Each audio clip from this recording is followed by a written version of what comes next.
At the prince's wedding banquet, my mother took me aside and confessed what she'd done to my inheritance.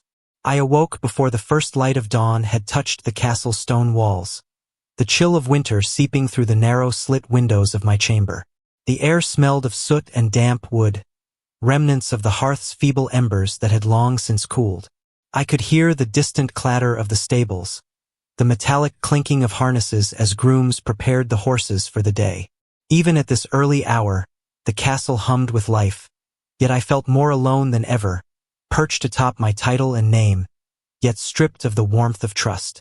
Passing through the corridor, I noticed the torches' flickering flames casting uneven shadows across the walls, exaggerating the grotesque faces carved into the stone. Servants moved in silent patterns, carrying baskets of bread, wheels of cheese, and bundles of herbs to the kitchens. Their eyes flickered toward me, polite and wary, as though they knew that I observed too keenly, measuring every glance and gesture. I nodded quietly in acknowledgement, but the isolation I felt only deepened, for no servant could fill the emptiness that lay beneath the polished surfaces of these halls. Descending the stone steps toward the main hall, I caught the scent of damp straw from the stables mingled with smoke from the kitchens. A squire hurried past, holding a bundle of letters wrapped in thin linen, his boots echoing against the flagstone. I could see the anxiety in his eyes, the way his shoulders tensed under the weight of duty. It reminded me that all within this castle bore burdens, but mine were heavier still, tied not to labor but to expectation and inheritance, to blood and oath, matters invisible yet heavier than any sack of grain. The corridors opened into the antechamber, where heralds had begun their morning proclamations, announcing the forthcoming arrival of the prince's wedding guests. Their voices, clear yet formal, resonated off the walls, and the metal of their trumpets rang briefly before fading into the distance. I watched as attendants arranged silverware on long tables, polished goblets reflecting the gray light through the narrow windows. Even here, amidst the organized chaos, I felt a profound detachment. Nobles would arrive soon, and with them, gossip, alliances, and unspoken competitions. Yet I feared none of it could bridge the solitude that clung to me like a shadow. I paused by a tapestry depicting one of my forebears, a stern knight astride a horse, cloak flowing and sword raised. The wool was worn, the colors muted by decades, yet the image demanded attention. I traced my fingers along the embroidered outline, feeling the rough texture beneath my skin. A sigh escaped me, for though I had inherited title and estate, the sense of belonging that such images were meant to inspire eluded me. The household bustled around me, voices overlapping and footsteps clattering. Yet all I could hear clearly was the echo of my own doubts. From the corner of the antechamber, my mother emerged, her presence commanding yet restrained, draped in deep velvet that brushed the stone floors with muted sound. She carried herself with the grace expected of her station, and yet there was a subtle stiffness in her gait, a tension behind her calm eyes. I could feel her awareness of my scrutiny, the way her gaze briefly flickered, as if measuring how much I had perceived.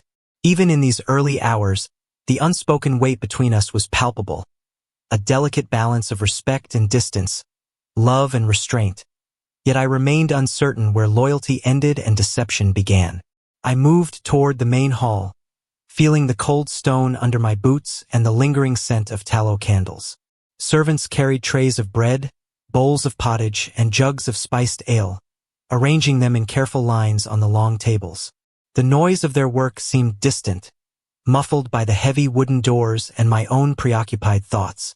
Even in the midst of preparation, there was a rhythm to life here, a steady pulse of duties and rituals. Yet each step I took reminded me that these rituals could not fill the space left by the absence of trust and genuine companionship. As I entered the hall fully, the vast chamber stretched before me, walls lined with carved panels depicting hunts and battles of old. The air carried a mixture of warmth from the hearths and the faint, earthy scent of aged stone. I noted the placement of chairs and benches for the upcoming feast, imagining nobles filing in, masks of politeness concealing motives. I moved silently among the preparations, observing the arrangement of goblets, napkins, and polished utensils, aware that every detail would be scrutinized by those who knew both etiquette and advantage. My gaze fell upon the long, central table where the prince's banquet would unfold. The surface gleamed, polished by hands that had worked in silence for hours, yet even its perfection did not soothe my heart. I could hear the faint creak of the high ceiling beams, and the occasional scurry of a rat behind the tapestries reminded me that beneath grandeur lay decay, both literal and metaphorical. In this place of feasts and celebration, I was acutely conscious of my solitary position, the invisible walls separating me from kin and confidant alike. I lingered by the edge of the hall, watching as a pair of squires adjusted the heavy drapery along the walls. The rich scent of beeswax and pine mingled with the aroma of roasting meats drifting from the kitchens. My mind wandered over family affairs, the endless duties of stewardship, and the fragile alliances maintained through careful observation and measured speech. Despite the bustle, I felt an inward quiet, a momentary reprieve where I could gather my thoughts before the chaos of the day descended. The sound of distant church bells echoed faintly through the courtyard, marking the passing hours and the slow approach of morning. Their resonance reminded me of vows and oaths, promises sworn in silence and stone, some kept faithfully, others broken in shadows. I felt the weight of my own expectations, the inheritance that awaited me, and the delicate dance of appearances required to navigate both family and court. Each toll seemed to measure not only time but the tension coiled tightly within my chest. A breeze drifted in through an open window, carrying the scent of frost-touched gardens and the faint tang of smoke from distant chimneys. I drew it in, letting the chill mingle with warmth radiating from the hearths, a contrast that mirrored the dualities of my own life: duty and desire, loyalty and suspicion. The quiet, measured steps of servants across the flagstone floors punctuated my thoughts, reminding me of the persistent rhythm of the household that continued regardless of my inner turbulence. I found a quiet corner by the window, looking out over the castle's outer walls where the village slept beneath a pale blanket of frost. Smoke rose from chimneys in lazy spirals, and the soft clatter of a cart rolling down the cobbled streets reached my ears. For a moment, the world felt still, a pause in the constant motion of preparation and expectation. I allowed myself a deep breath, feeling both the isolation of my position and the fragile security of the walls that contained me. My mother passed the hall once more, her shadow briefly falling across my line of sight, a reminder of her presence and influence. I sensed her awareness, subtle as a whisper, and a tension stirred in my chest that was neither fear nor comfort but a mixture of both. The faint rustle of her gown and the soft patter of her slippers on stone created a rhythm that seemed to echo the heartbeat of the castle itself. In that quiet moment, I felt the weight of expectation, duty, and unspoken truths pressing gently yet insistently upon me. I lingered there, taking in the quiet scents, the distant sounds, and the flickering light from the torches. A sense of stillness settled within me, not of peace, but of measured patience. Though the day ahead promised bustle and ceremony, I allowed myself the brief acknowledgement of my solitude and the subtle tensions that threaded through the household. It was in this moment, suspended between duty and reflection, that I felt most acutely the quiet shadow of the life I inhabited. I remained by the window a little longer, noting the play of sunlight on frost and the distant murmur of villagers beginning their day. The castle, with all its grandeur and hidden whispers, seemed at once both fortress and cage. I inhaled the cold, clean air, letting it fill my lungs, and exhaled the tension coiled within my chest. The day would unfold with its rituals and demands, yet for these final moments, I allowed myself the weight of my own solitary presence.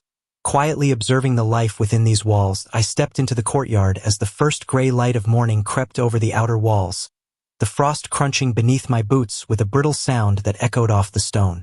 The air was sharp, carrying the faint tang of smoke from the kitchens and the earthy scent of horses in the stables. Servants moved with purpose, carrying bundles of firewood and baskets of vegetables, their breath visible in the cold, rising in thin white streams. Even among the bustle, I felt apart, an observer of life that flowed around me, yet never included me. The stable gates creaked as grooms led out the horses, their hooves stamping and tails flicking at the frozen ground. The scent of hay mixed with the sharp tang of manure, a reminder of labor and endurance even in noble households. I paused for a moment, watching a young page struggle with a heavy bucket of water, his hands reddened by the cold.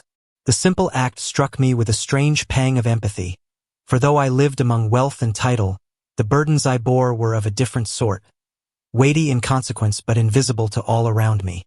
A squire approached, carrying a folded parchment wrapped in linen. His boots echoed across the cobblestones, and his eyes flickered nervously toward me as if aware I would notice the smallest misstep. I accepted the letter with a nod, feeling its weight not just in my hands but in the implications it carried. Each sealed missive, each whispered instruction, hinted at alliances and rivalries I had not yet fully grasped. The castle, despite its stone strength and fortified towers, felt fragile under the currents of intrigue flowing through its walls. Across the courtyard, I could see the cook's apprentices stirring massive cauldrons, sending plumes of steam into the cold morning air.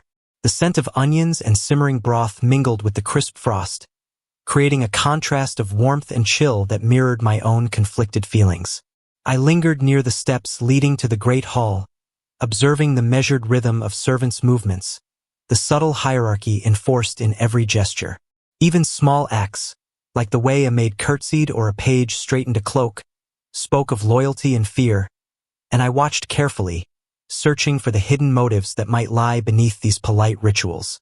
From the battlements above, a sentry's horn sounded faintly, the clear note cutting through the morning stillness. I imagined the forests beyond the walls, dark and silent, concealing dangers both mundane and political. The sound made me tighten my cloak around my shoulders, not from cold but from the realization that vigilance was demanded in every corner of life within these walls. Every glance might conceal a lie, every gesture a betrayal waiting to unfold. I felt the weight of responsibility pressing upon me, heavier than the frost-laden stones beneath my feet. A line of messengers arrived at the outer gate, their horses snorting and stamping, saddles creaking as they dismounted. I caught the faint scent of leather and sweat, sharp against the sweet smoke of burning pine.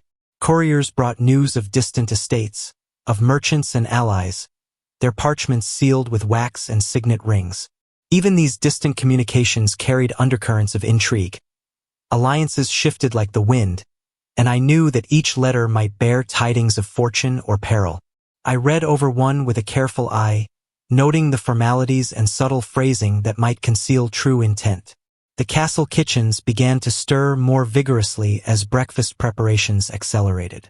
The smell of bread baking drifted into the courtyard, blending with the earthy aroma of frostbitten herbs. I could hear the clang of pots and the murmured instructions of the head cook, a rhythm punctuated by the occasional thud of a wooden ladle striking a workbench.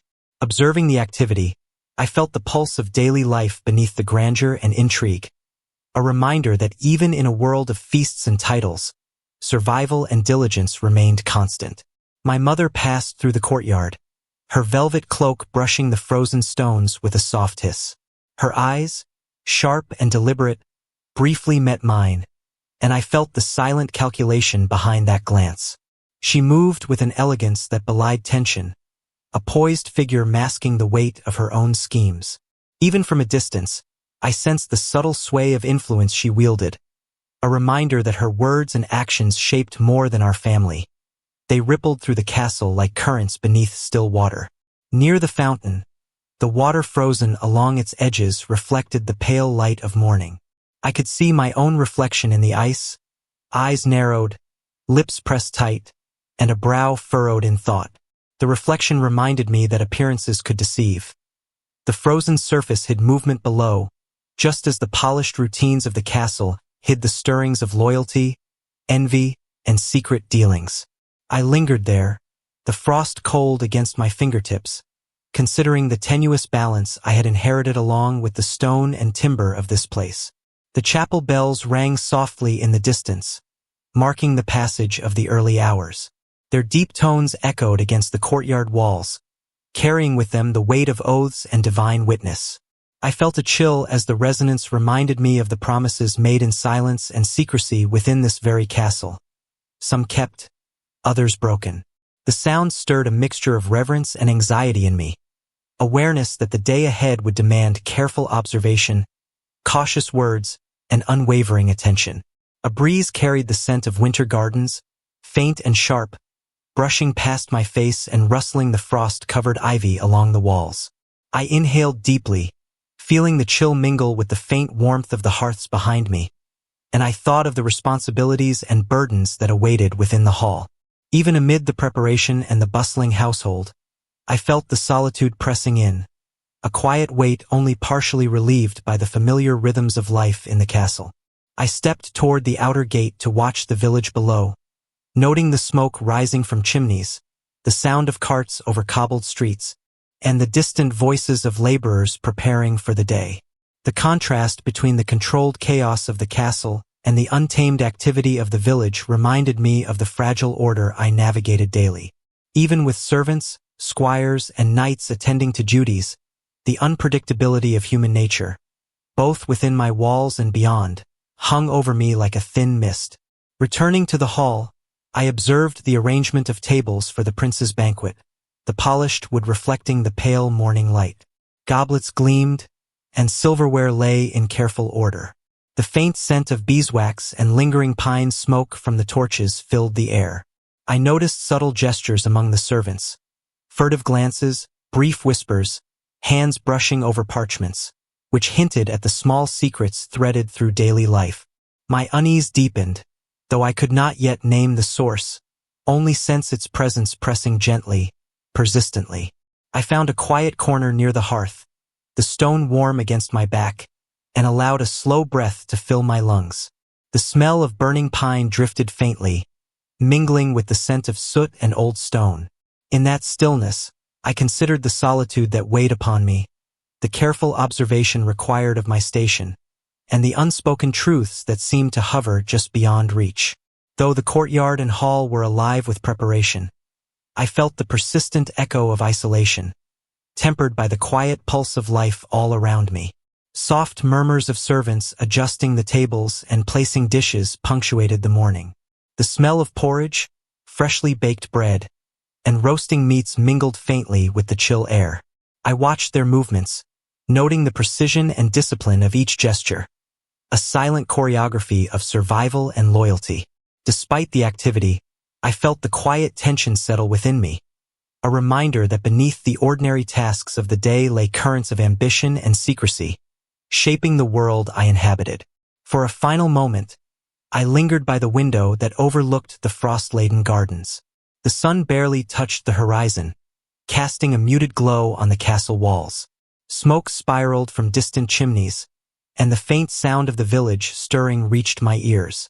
I allowed myself to feel the weight of the morning, the quiet burden of observation, and the subtle loneliness of life bounded by stone, duty, and the unspoken expectations of blood and title. I spent the morning reflecting on the lineage that bore my name, tracing back through generations of knights and nobles whose deeds and misdeeds shaped the walls and lands I now inherited. The stone carvings above the hearth depicted forebears astride horses, swords raised in triumph, yet their faces seemed frozen in judgment, reminding me that honor carried both expectation and weight. The scent of aged wood and dust rose from the tapestries as I traced the embroidery with a careful hand, feeling the rough threads and imagining the lives stitched into every detail. My mother's influence was never far from my thoughts. She moved with quiet authority, her velvet gowns brushing the stone floors, and her eyes often lingered on me with a mixture of affection and calculation. Even in small gestures, the lift of a hand, a slight tilt of her chin, she conveyed more than words ever could. I wondered how much of my current station was hers to grant or manipulate, and how much she concealed behind the calm of her noble demeanor. The realization tightened my chest, a blend of reverence and unease that I could neither dismiss nor fully understand. Siblings, too, played their parts in the subtle theater of our household. My eldest brother, bold and brash, often seemed to measure the world in terms of gain and favor, while my younger sister moved like a shadow, quiet yet observant, aware of the smallest slights and opportunities. Their eyes would flick toward me in fleeting moments, expressions carefully guarded, betraying neither loyalty nor contempt, yet hinting at rivalries that had grown slowly over years of shared meals, shared rooms, and shared inheritance. I felt a growing caution, a need to tread lightly among kin whose intentions could shift like winter ice.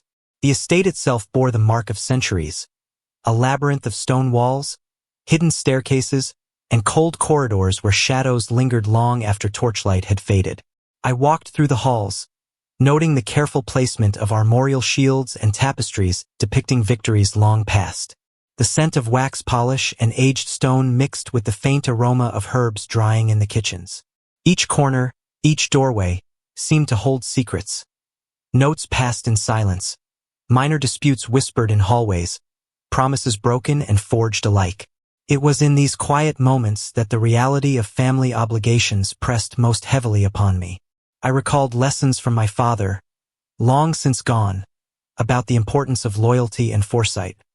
He had spoken often of honor, of guarding both name and estate, of observing the undercurrents that ran through noble households.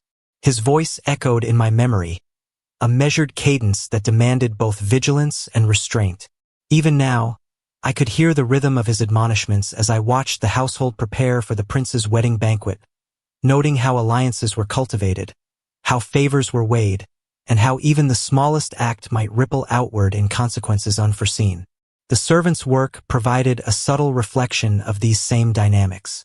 Each gesture, from curtsies to the careful stacking of bread and pewter, carried a weight of its own, a measure of obedience and caution. I noted the exchange of glances between maids, the nervous shuffling of pages, and the crisp command of stewards who oversaw their labor. Even these minor interactions hinted at the hierarchy that defined every corner of the castle, the invisible network of loyalties, minor betrayals, and cautious respect that governed the flow of life within these walls. At midday, the courtyards became more animated as merchants and visiting nobles arrived, their voices carrying over the stones in a mixture of greeting and negotiation. I observed the careful inspection of horses, the selection of gifts, and the whispered consultations held beneath arches and beside towers. Each action seemed deliberate, each word measured to convey loyalty or ambition without overt declaration. In the midst of the apparent celebration, I felt the weight of scrutiny upon myself, a reminder that every step I took might be examined, interpreted, and recorded in the minds of those whose favor I sought or whose jealousy I feared. The banquet hall itself, empty now, awaited its guests, tables arranged with the precision of ceremony. The faint scent of wax and wood polish mixed with traces of herbs and smoke from the hearths, creating an atmosphere both welcoming and forbidding. I ran a hand along the polished surface, feeling the smooth grain beneath my fingers, and imagined the array of nobles who would soon occupy these seats. Their eyes, I knew, would measure me as carefully as I measured them, each glance capable of revealing intentions and alliances, each movement a subtle negotiation in a game I had yet to fully understand. Even within my own thoughts, I felt the stirrings of unease. Family bonds, while outwardly strong, were tangled with ambition, envy, and the careful cultivation of reputation. I considered my mother's role in shaping these dynamics, the influence of siblings whose motives were never fully disclosed, and the complex web of servants, allies and rivals who each carried their own interests. The weight of inheritance was not merely land and title. It was trust, influence, and the delicate management of perception. I felt both empowered and vulnerable, aware that my every decision carried significance beyond my own desires.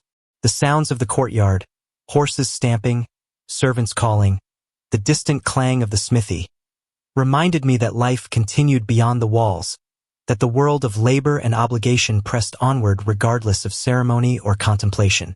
I breathed in the cold air, carrying the scent of earth, stone, and distant wood smoke, grounding myself in the tangible details of the day.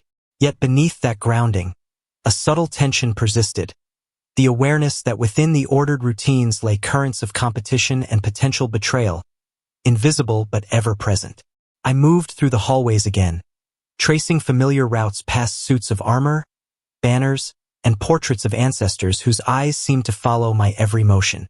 The scent of dust and wax mixed with faint aromas of food being prepared in distant kitchens, a reminder of the life that surged unseen behind closed doors. In each step, I felt the weight of expectation and responsibility, the balance of duty and personal desire, and the silent anticipation that today, like every day, would demand vigilance and discernment. In a quiet corner near the stairwell, I paused to observe the interplay of light and shadow, the flicker of torches casting long shapes across the stone floor. Servants moved with meticulous attention, and the soft shuffle of their steps blended with the distant call of birds in the outer courtyard. I inhaled deeply, letting the chill fill my lungs, and exhaled slowly, feeling the gravity of my role within the household, the significance of my lineage, and the fragile nature of trust that underpinned all life within these walls. I watched my mother once more as she passed through the hall, her movements deliberate, each step measured against centuries of expectation and experience. Her eyes, briefly meeting mine, hinted at a consciousness of both authority and secrecy, a subtle reminder of the power she held over matters both public and private. I could feel the tension in the space between us, a weight born not in stone or timber, but in understanding, observation, and unspoken histories that connected and divided us simultaneously. At the end of the morning, I allowed myself a moment to stand quietly in the hall, observing the details that filled the space. Polished tables, gleaming goblets, servants attending to tasks with silent precision. The sense of smoke, bread, and wood combined with the cold drafts creeping through the stone, forming a sensory landscape that grounded me even as my thoughts wandered through complex webs of family and duty. In this quiet, I felt both the weight of heritage and the isolation it brought, a heavy burden that I carried with measured attention. As the first travelers arrived at the castle gates, I watched from the parapet, the frosted stones glinting faintly in the weak light of dawn. Nobles on horseback rode with banners snapping in the cold wind, their steeds stamping impatiently on the cobblestones. The sharp scent of damp leather and horse sweat mixed with the smoky tang of hearth fires drifting from the kitchens. Each arrival brought with it a quiet tension, a reminder that every visitor carried both potential favor and hidden ambition. The courtyard filled gradually with squires, pages, and attendants hurrying to meet each party. Their boots clattered against the stones, mingling with the distant crowing of cocks in the village below. I observed how merchants and visiting knights approached my household, bowing or curtsying with precision, their gestures measured for both respect and advantage. In these small motions, the delicate balance of alliances began to reveal itself, for even the smallest slip in courtesy could signal disrespect or intent. From my vantage point, I noted the subtle interactions between the visiting lords and my own family members. My eldest brother greeted one of the barons with a flourish, his smile practiced and eyes calculating, while my younger sister lingered near a group of ladies, her gaze sharp and discerning. Each gesture was a thread in the tapestry of courtly politics, a silent negotiation that required constant attention. I felt a cautious admiration for their skill even as a quiet unease settled in my chest, sensing that alliances might shift at any moment. Servants moved among the guests, bearing trays of bread and jugs of ale, their own glances quick and wary. I watched one page exchange a folded note with a squire, the gesture almost imperceptible. The faint rustle of parchment and the shadowed glance passed unnoticed by most, yet I felt a flicker of suspicion. Even in these early hours, I sensed that hidden dealings were underway, threads of strategy and secrecy weaving themselves into the fabric of the day. The great doors opened to admit a group of visiting dignitaries, their cloaks brushing the frost-laden stones and boots echoing against the flagstones. The scent of rich fabrics, tanned leather, and a faint trace of perfumes filled the air. They paused to inspect the courtyard and exchange nods and quiet words with my mother and her attendants. Every action carried significance, and I noted with careful attention how alliances were signaled in gestures, eye contact, and choice of words. The court was a stage, and each movement could betray loyalty or ambition. One nobleman, tall and broad-shouldered, approached the main hall with a deliberate pace, his eyes scanning the courtyard as though measuring the household and its readiness. I saw my mother step forward to greet him, her posture graceful, cloak trailing lightly over the stones. Her soft voice, polite and measured, hinted at warmth, Yet there was a subtle tension behind her eyes that I could not miss. Even a practiced observer might have overlooked it, but I felt its weight, a quiet signal that not all interactions were as straightforward as they appeared. Across the courtyard, a squire struggled to hold a heavy basket of flowers for the banquet, nearly tipping it over as a gust of wind swept through the walls. I caught the small bundle before it fell, the scent of fresh petals mingling with the sharper smells of frost and horseflesh. The incident, though minor, reminded me that appearances mattered, and that missteps, even trivial ones, could carry disproportionate weight in the eyes of nobles and attendants alike. Each small detail could be observed, judged, or used to one's advantage. I noted the glances exchanged between visiting knights and my siblings. A subtle nod here, a half-smile there, gestures barely visible to the untrained eye. These were the language of alliances, hints of favor or hidden opposition, and I felt the weight of observation pressing upon me. I understood that the careful reading of these signs could determine whether one gained advantage or fell behind, whether trust was earned or lost in silence. The kitchens released a plume of warm, herb-scented steam as breakfast preparations progressed. The rich aroma of porridge, roasting meats, and fresh bread blended with the chill of the courtyard, a reminder of the mundane tasks underlying even the most complex courtly maneuvers. I inhaled deeply, grounding myself in the sensory details of my surroundings, while my mind turned over the subtle interactions, attempting to trace the loyalties, rivalries, and quiet ambitions that threaded through each greeting and gesture. Near the gatehouse, a herald blew his trumpet, the sharp note cutting through the morning air and signaling the arrival of the next party of nobles. The sound echoed against the castle walls, a reminder of ceremony, duty, and the constant awareness required in a household of influence. I noted the expressions of my family members as they greeted the newcomers, the precision of bows, curtsies, and nods. Each movement was calculated, each smile a blend of politeness and strategy, and I felt a growing awareness of how delicate and fragile the balance of alliances could be. The faint sound of a cart rolling over the cobbled streets outside reminded me of the wider world, of villages, guilds, and merchants whose interests often intertwined with noble ambitions. Smoke from chimneys spiraled into the pale light, carrying with it the scent of bread ovens and wood fires. In these distant but perceptible signals, I felt the breadth of responsibilities that extended beyond the castle walls, connecting the household to both opportunity and obligation.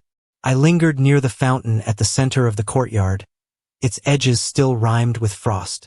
The water beneath the ice reflected the pale sky, a distorted image of the courtyard's activity. I observed the subtleties of movement, the gestures of servitude, and the careful positioning of guests. Even in the quietest exchanges, I felt the currents of influence and ambition threading through the day, subtle as the frost that clung to the stone yet strong enough to leave lasting impressions. A breeze carried the faint scent of pine and the earthy tang of the nearby woods, brushing cold against my face. I felt the tension settle deeper in my chest, a mixture of anticipation and wariness. Every noble, every servant, every glance had potential meaning, and I knew that to navigate this day successfully, I must see beyond the surface, reading the quiet signs that others left unwittingly in their haste or care. I retreated briefly to a side corridor, listening to the soft murmurs of servants as they discussed preparations for the banquet. The clatter of pots and the rustle of fabrics created a rhythm I found both comforting and foreboding. Even the smallest mistake could be noticed and interpreted, and the alliances I observed in the courtyard might shift in a heartbeat with a word, a gesture, or a glance.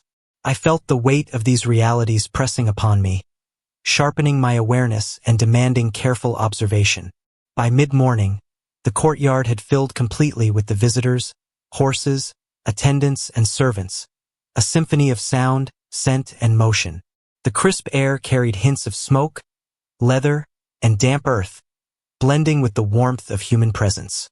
I stood slightly apart, observing, noting the alliances and rivalries that became more apparent with each introduction. Even as preparation and ceremony unfolded, I felt the persistent undercurrent of unease, a quiet knowledge that appearances were never fully what they seemed.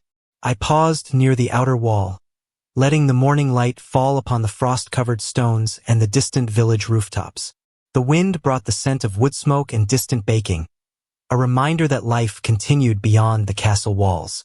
I drew a slow breath, grounding myself in the sensory reality of the moment. Yet the mind's eye remained alert, tracing alliances, subtle gestures, and the first ripples of intrigue. In that quiet pause, I felt the weight of responsibility and vigilance, the need to measure every glance and gesture, and the faint, persistent shadow of uncertainty that the day carried with it. The mid-morning sun barely reached the deepest corners of the great hall as I walked its length, noting the polished floors and the precise arrangement of benches and tables for the prince's banquet. The faint scent of beeswax from the recently polished surfaces mingled with the earthy aroma of drying herbs hung in the rafters. Servants passed me briskly, carrying platters of bread and bowls of fruit, their movements measured yet hurried. Even amid the activity, I felt the persistent weight of responsibility pressing upon my shoulders, a constant reminder that the castle's smooth operation depended upon my vigilance. I paused near a window that overlooked the outer courtyard, the cold stone pressing against my palm as I traced its rough edges. From there, I could see the stables alive with the soft clatter of horses' hooves and the occasional snort of impatience. Servants and squires moved between them with practiced efficiency. Yet even in their orderly work, subtle tensions lingered, furtive glances, quick adjustments, whispers that carried just far enough for me to hear.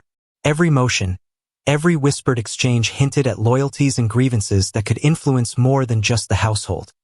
They could reach the very heart of our family's fortune. In the kitchens, the cooks worked tirelessly, the warmth from the hearth blending with the faint, tangy scent of onions and roasting meats. I lingered at the doorframe, watching the rhythm of their labor, noting how each apprentice moved in coordination with the others. There was a sense of hierarchy even in the mundane, a quiet reminder that every member of the household had a role to play, and that failure or inattention, however small, could upset the delicate balance of order. My mind traced parallels between their labor and the subtle maneuverings of the nobles I would host later. Both required precision, awareness, and a careful hand. My siblings moved through the hall with a grace that belied careful observation. My eldest brother exchanged curt nods and formal smiles with the visiting knights, while my younger sister lingered near the tapestries, her eyes scanning the room for shifts in posture or gesture. I felt the familiar mixture of pride and unease, admiring their skill in navigating social currents while recognizing the same currents could sweep beneath me unnoticed. It was a delicate dance, one that required both patience and an unblinking eye. I walked the corridors above the hall, noting the tapestries depicting our ancestors in battle and council. The colors were faded by centuries, yet the images carried a silent authority, as if the knights and ladies within them observed my every step. The faint scent of dust and wax from these ancient hangings reminded me that heritage was not merely possession but obligation. Every word spoken, every decision made within these walls carried weight, a testament to the centuries of care and caution that preceded me. A scribe approached with a bundle of letters and scrolls, their seals intact, the scent of parchment and ink faint but distinct. I took them, running my fingers over the wax and tracing the raised impressions of heraldic symbols. Each document was a tether, connecting my household to distant estates, alliances, and rivalries. I felt the burden of their significance, aware that even a small misreading or delayed response could ripple outward, affecting not just our fortunes but our survival within the intricate network of noble obligations. The courtyard below hummed with activity as the day progressed. Horses stamped, merchants unloaded goods, and villagers passed quietly, observing the castle from beyond the walls. The faint sense of frost and smoke mingled with those of baking bread and freshly churned cream, creating a sensory tapestry that reminded me of the layers of life coexisting around me. I felt both anchored and isolated, aware that my position demanded vigilance, discernment, and a steady temper, all while maintaining the appearance of calm authority. Passing through the hallways, I caught glimpses of subtle rivalries. A servant's quick glance at a noble's favor, a page's careful attention to which side of the table he approached, a distant whisper exchanged between squires. Each small gesture carried significance, a tiny measure of loyalty or envy. I felt the weight of observation settle more firmly upon me, the knowledge that my ability to discern these currents would determine both the household stability and the safety of the inheritance I was charged to protect. By midday, the preparation for the banquet reached a careful rhythm. Platters were arranged, goblets polished, and silverware aligned with meticulous precision. The faint aroma of roasted meats and spiced bread mingled with the lingering scent of beeswax and damp stone. I observed every detail, aware that each display, no matter how mundane, would be scrutinized by guests and family alike. Even the smallest oversight could reveal weakness or invite subtle ridicule, and I felt the pressure of perfection pressing upon me. In a quiet moment, I climbed the spiral stair to the gallery overlooking the main hall, the stone cold beneath my boots. From this vantage, I could see the servants arranging flowers and candles, the polished tableware glinting faintly in the morning light. The murmur of conversation and the soft clatter of preparations created a muted symphony, a reminder that life within these walls continued regardless of my own anxieties. Yet the responsibility remained mine to oversee, to guide, and to maintain order amidst the intricate web of tasks and obligations. My mother passed through the hall once again, her presence commanding yet measured. Her velvet gown brushed the stones with a soft hiss, and her eyes lingered on me briefly, communicating an unspoken message of both caution and expectation. Even the smallest gestures from her carried meaning. A raised brow, a slight tilt of her head, the subtle positioning of her hands. I felt both comfort and tension in her attention, aware that the management of our household and its alliances was a delicate balance, one in which she had long been masterful. The servants adjusted final details. Napkins folded, goblets aligned, and trays positioned for immediate use. The faint sense of herbs, roasted meat, and fresh bread mingled with the cooler air, creating a layered sensory impression of diligence and care. I observed silently, noting how each individual contributed to the broader order, a reminder that the household functioned as an organism, each part vital to the whole. My awareness of these small roles mirrored the larger patterns of loyalty and ambition threading through the nobility I would host. A gentle breeze carried the scent of frost from the outer walls, brushing against my face as I paused to watch a pair of pages adjust a heavy curtain. The chill reminded me of the world outside, of laborers, merchants, and villagers, each bound to their own rhythms and needs. Within the castle, I was insulated yet constantly aware that every action, every gesture, every glance could influence perception, and perception in this world was often as powerful as law or sword. I lingered by the hearth for a final moment, feeling the faint warmth of embers against the cold stone. The muted smell of smoke, mixed with the lingering aroma of herbs and wood, grounded me in the tangible world even as my thoughts traced the invisible threads of duty, expectation, and potential betrayal. In that quiet reflection, I felt both the weight of inheritance and the subtle isolation it imposed, a burden I would carry throughout the day and beyond, tempered only by vigilance and measured care. The afternoon sunlight slanted through the narrow windows, casting long golden bands across the polished stone floors of the castle. The warmth was deceptive, for the chill of the walls lingered, seeping into the marrow as I moved through the halls. I could hear the faint shuffle of servants and the clinking of chains on the armor of knights preparing for the banquet. Each sound was a thread in the web of activity, yet beneath it, I sensed currents I could not see, subtle shifts in allegiance and quiet schemes taking root behind closed doors.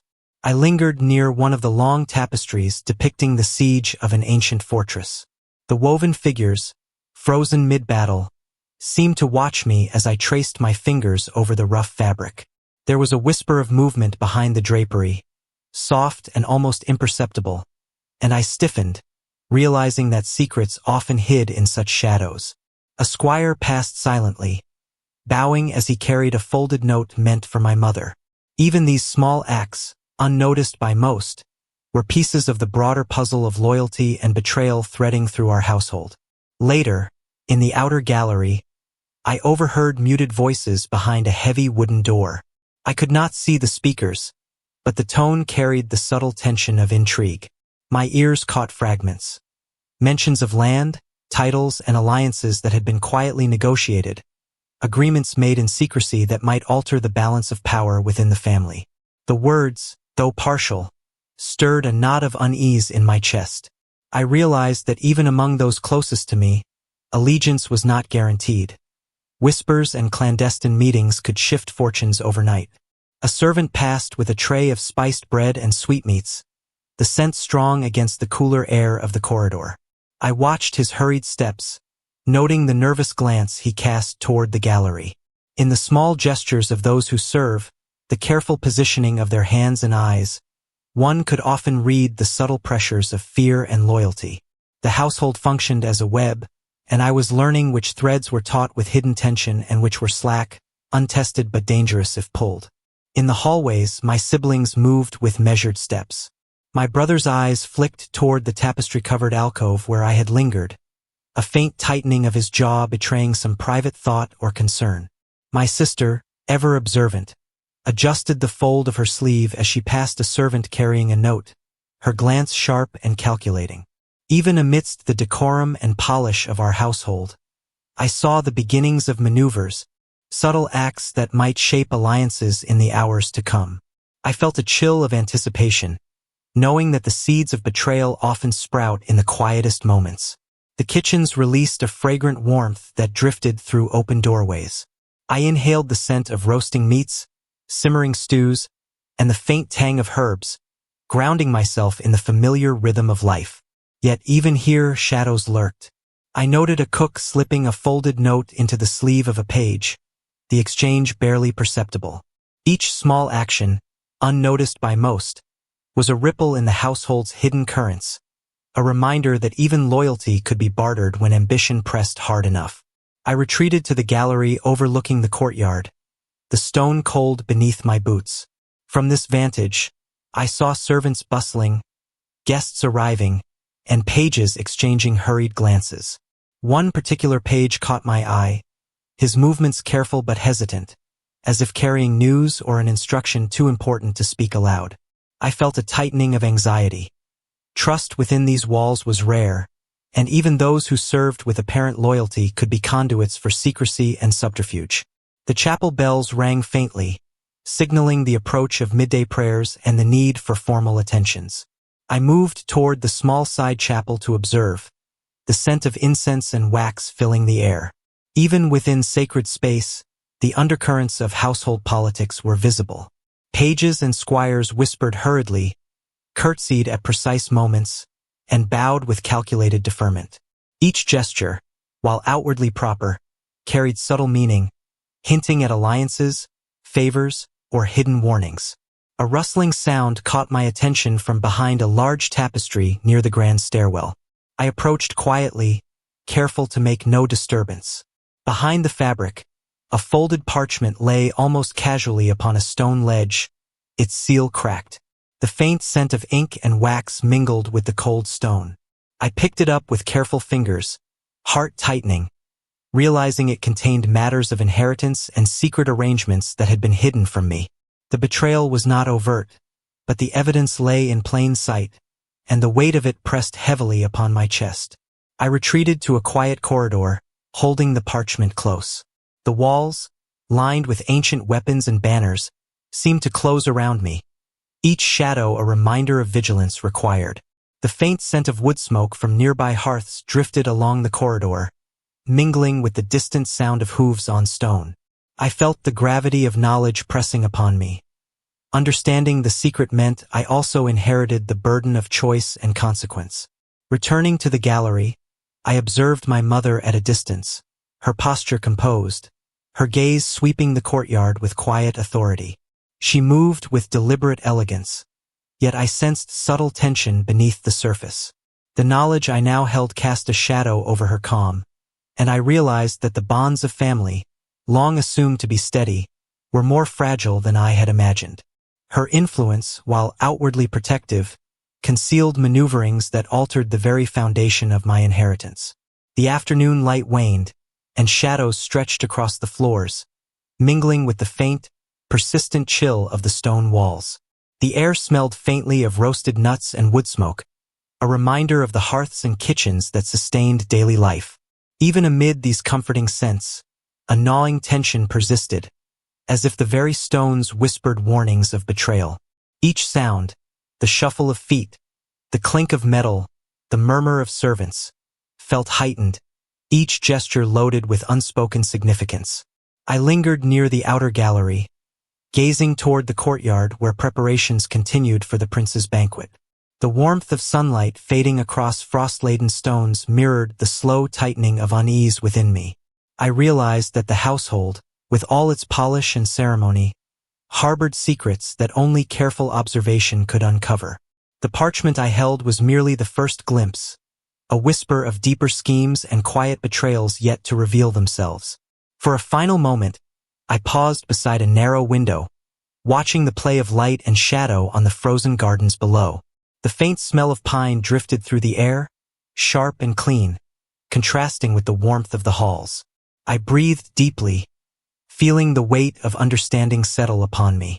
The day's rhythms would continue, the banquet would unfold, and I would move through it with measured care, acutely aware that every glance, word, and gesture might conceal motives yet unknown.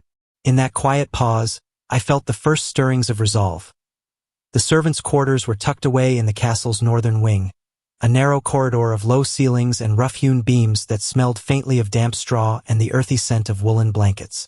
I moved quietly, careful not to disturb the routine bustle of daily life, yet acutely aware that even here, whispers and hidden deeds shaped the household. Faint murmurs floated through the air, punctuated by the creak of floorboards and the distant clatter of the kitchens. Every sound seemed amplified, carrying significance I was now trained to notice. I paused outside one door, from which a faint flicker of candlelight escaped through a gap in the wooden frame. Soft voices spoke in hurried tones, words deliberately lowered but carrying the urgency of secrets. I leaned closer, careful to remain unseen, and caught fragments of conversation. Mentions of land transfers, the prince's advisors, and decisions made in secrecy. Each word reinforced what I had begun to suspect, that alliances and betrayals were already in motion within the walls I had always thought secure. A scullery maid hurried past, balancing a tray of steaming bread and stew, the scent mingling with the faint aroma of wax from the nearby candles. Her quick glance and slight tremble betrayed more than fatigue. It hinted at knowledge she dared not speak aloud. Even the lowest-ranking servants could carry intelligence, and I realized that those who appeared insignificant were often key witnesses to subtle acts of deceit and manipulation. I noted her path, committing each gesture to memory, understanding that small details could reveal great truths. The stairwell creaked under the weight of a squire descending from the upper chambers. His boots struck the stone unevenly, and he clutched a folded piece of parchment close to his chest.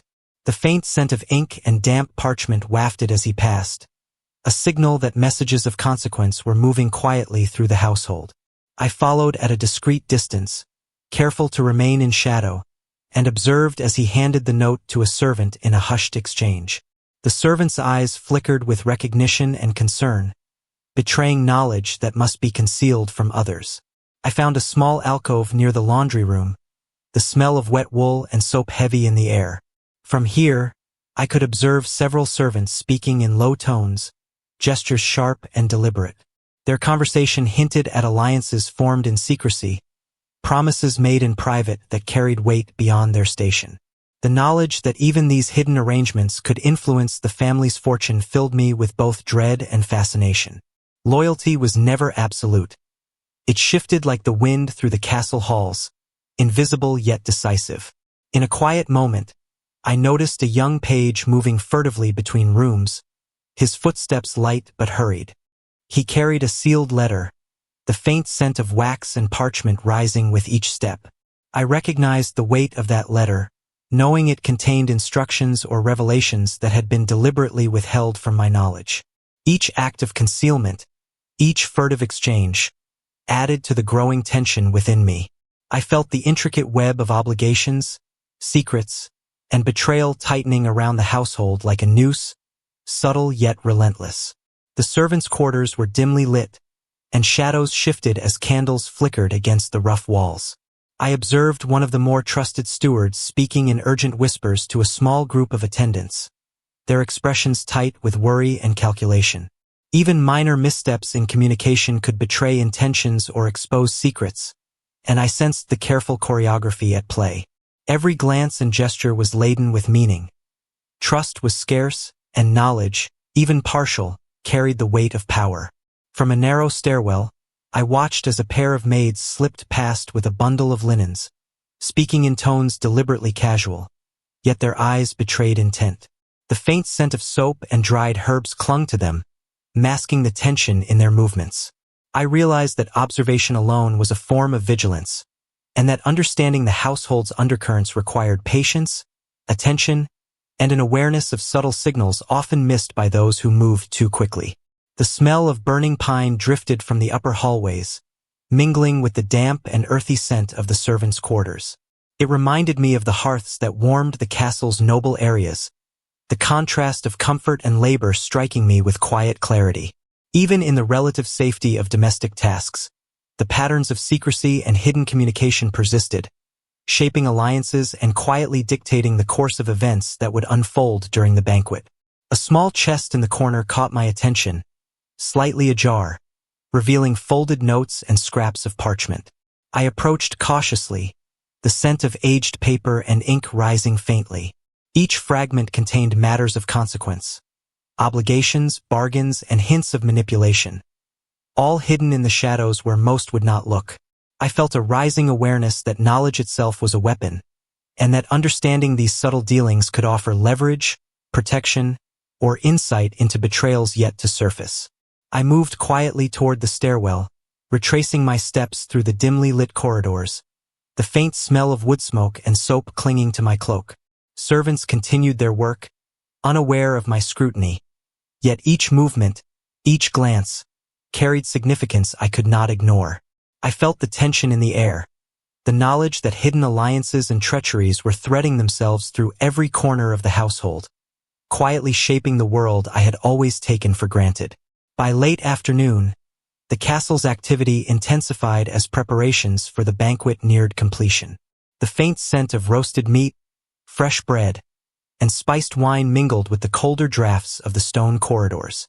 I observed from a narrow gallery, watching servants and attendants maneuver with quiet urgency. Each movement carried unspoken significance, a careful balance of obedience, fear, and strategy. It became clear that the betrayal I sensed was not sudden but meticulously orchestrated, a web woven in silence.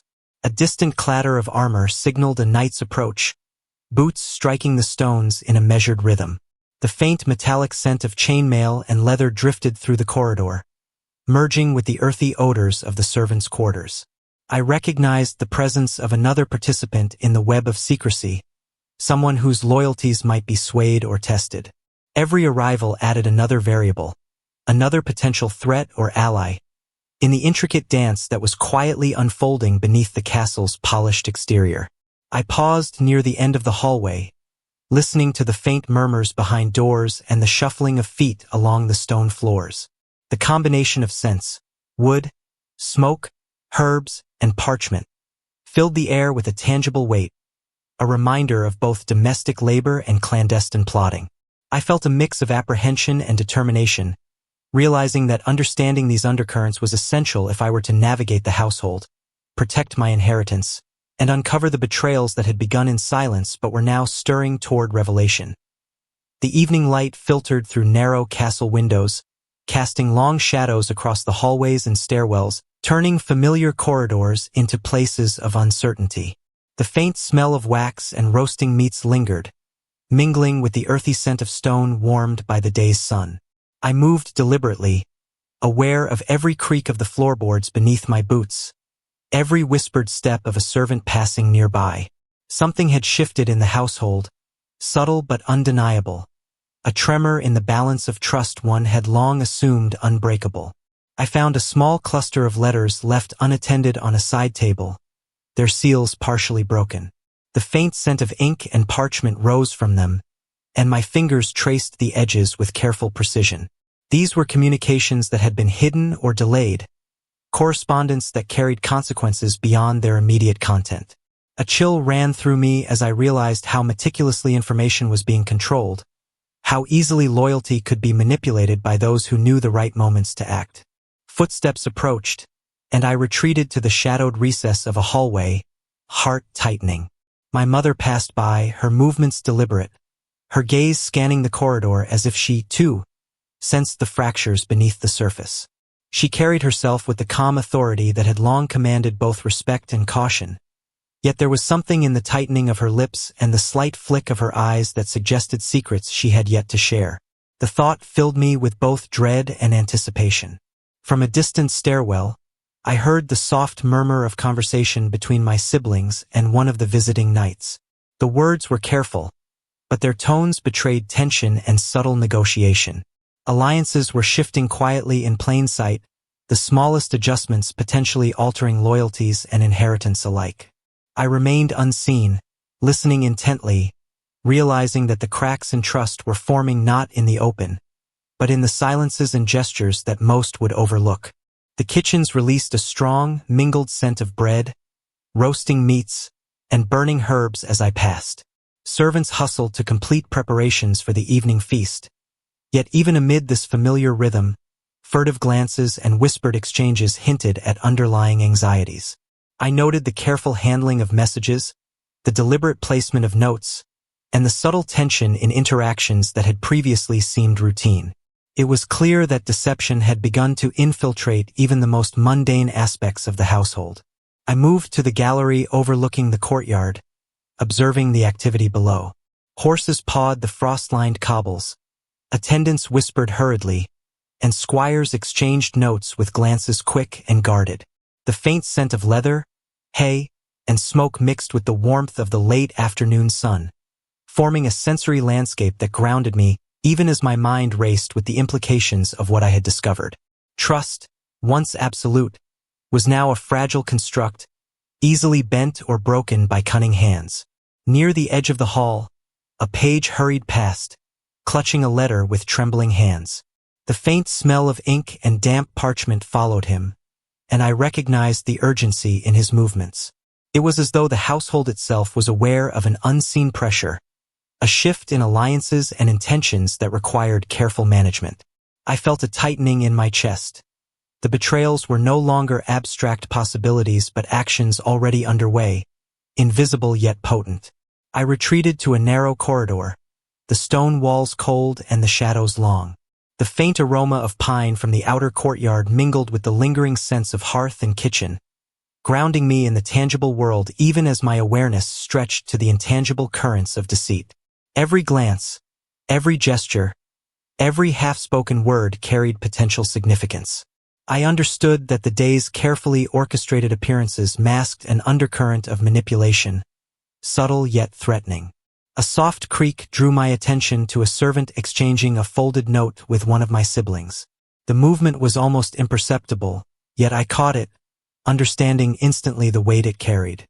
The letter hinted at plans and instructions meant to shape favor and inheritance, carried in secret from those who might challenge or contest them. The realization that such covert communication was occurring within the family's walls struck me with both fear and a sharpened resolve. The hall grew quieter as preparations intensified in the outer rooms. The scent of roasting meats, fresh bread, and heated wax hung in the air, mingling with the faint chill that seeped through the stone walls.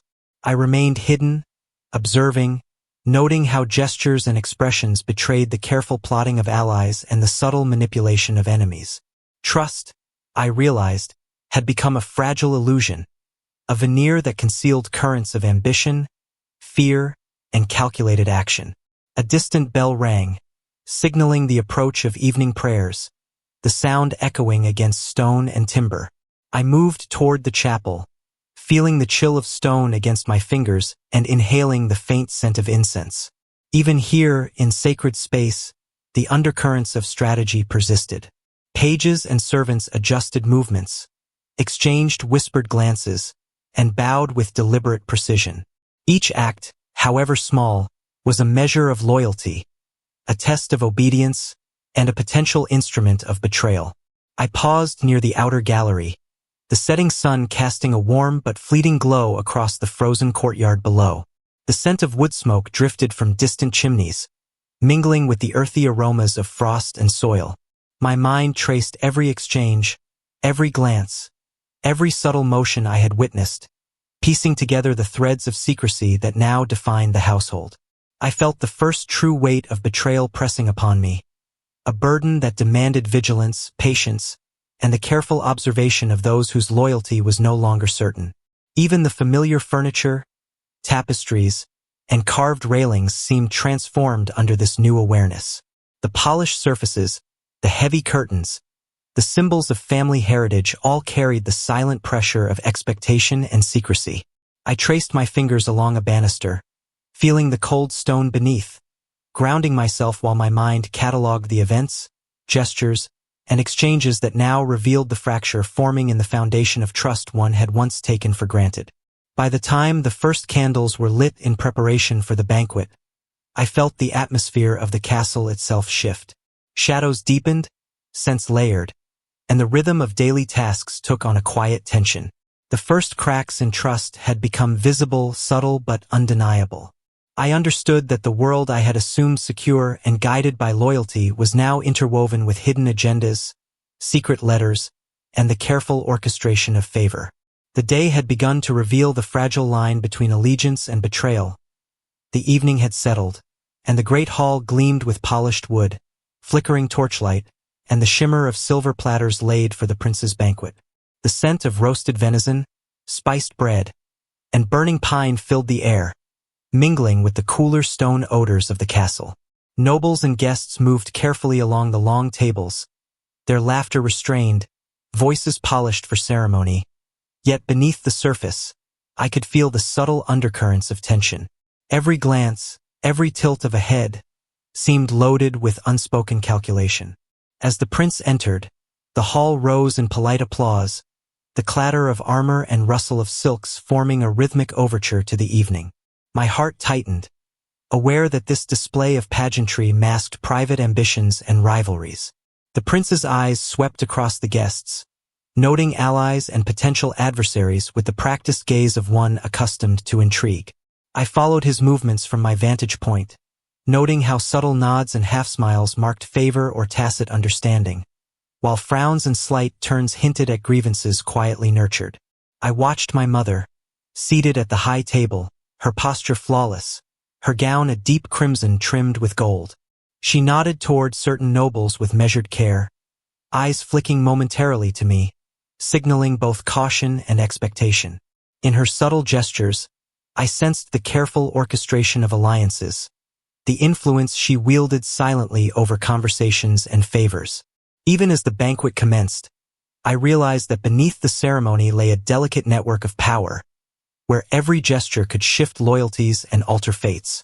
The servants moved with quiet efficiency, carrying platters of meat and goblets of spiced wine. The clatter of utensils on silver plates was punctuated by the occasional cough or whispered word, each sound resonating more than it should have. I noticed the exchanges between certain nobles, glances sharpened with suspicion or the flicker of hidden amusement. Every detail mattered, and I felt the weight of observing these signs, aware that understanding the undercurrents could reveal intentions as clearly as any spoken declaration. My eldest brother leaned toward a visiting lord, his voice low but earnest, while my younger sister smiled at a neighboring noble, her eyes calculating. Each interaction carried meaning beyond polite conversation. I realized that favors were being subtly granted, rivalries carefully concealed, and judgments passed in the smallest of gestures. The tension was palpable, like a taut bowstring waiting to snap, and I felt the weight of anticipation pressing on my chest. The flickering torches cast shifting shadows along the hall, illuminating banners and tapestries in fragmented patterns. The scent of burning pine mingled with roasted meats and warm bread, yet a faint undertone of uncertainty lingered, carried in the murmured words of pages and the careful positioning of guests. I moved slightly to observe, noting that every bow, every curtsy, and every polite smile could conceal motives, alliances, or veiled threats. Even the most mundane actions were weighted with significance. A squire approached my mother with a folded note, his hands trembling subtly as he presented it. The faint scent of ink and wax rose from the parchment, and I caught a glimpse of her eyes narrowing slightly as she read it. The movement was brief, almost imperceptible to anyone else, yet it spoke volumes. Messages and instructions circulated quietly, shaping the evening's interactions with precision and discretion. I felt a shiver of awareness. The cracks I had noticed earlier were now exerting influence in plain sight. Across the hall, a visiting knight shifted uneasily, his hand brushing the hilt of his sword beneath the table. I noted the subtle tension in his posture, the careful monitoring of those around him.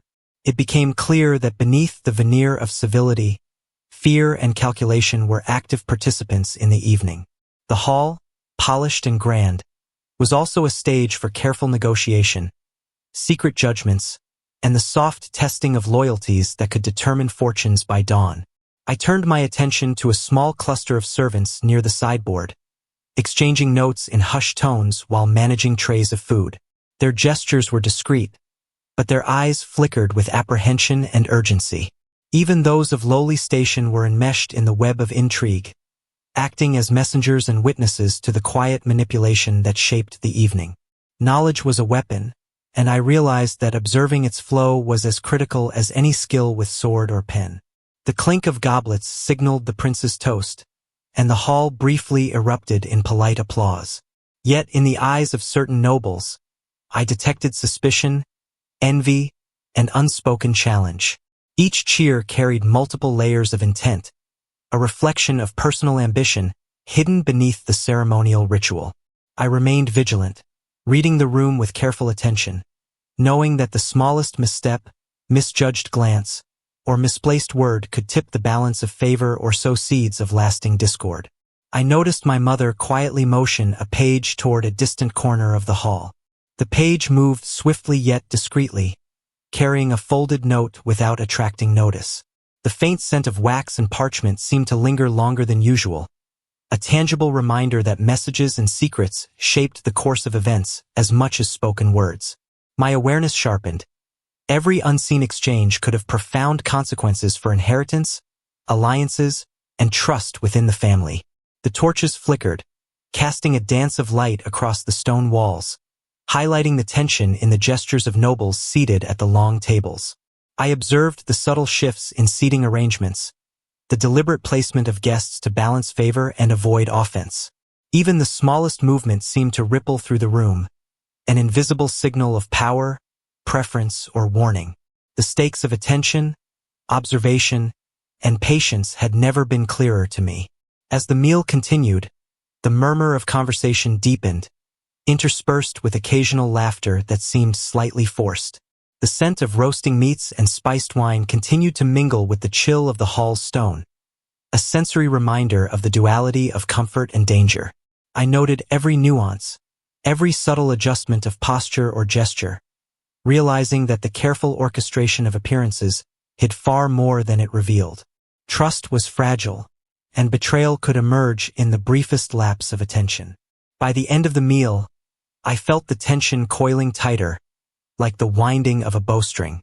The combination of scents, sounds, and subtle movements created a sensory tapestry of anxiety and hidden ambition.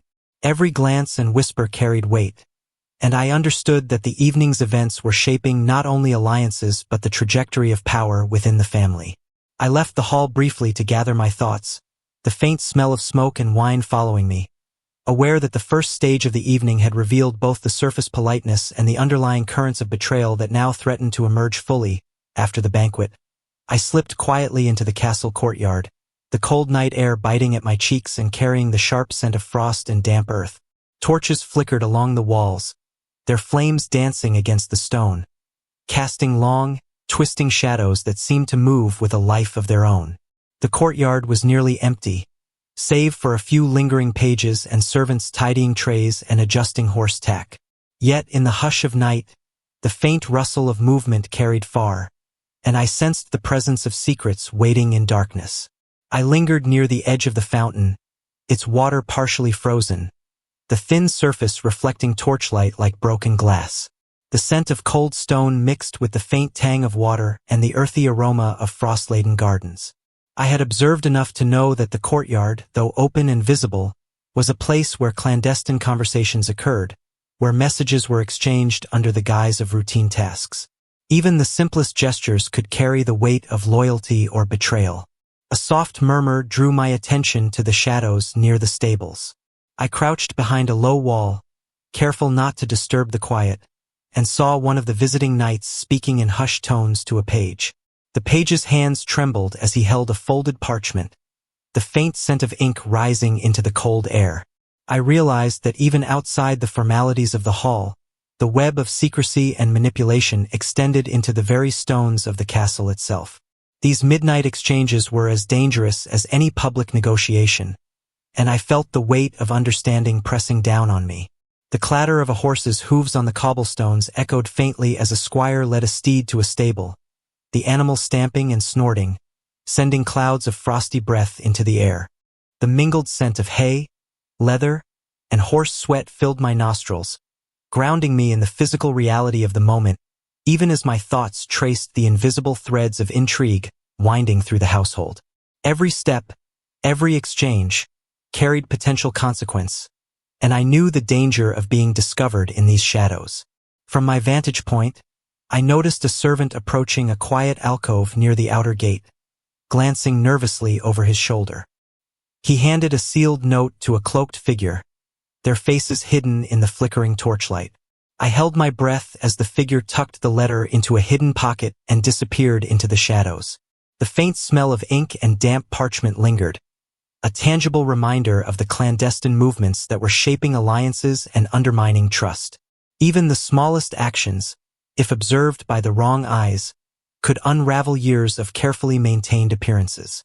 I moved closer to the fountain, the cold stone biting through my cloak as I crouched to observe another exchange.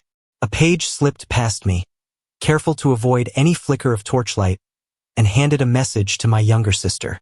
The subtle tension in her posture, the quick flicker of her eyes, betrayed the weight of the secret she had just received.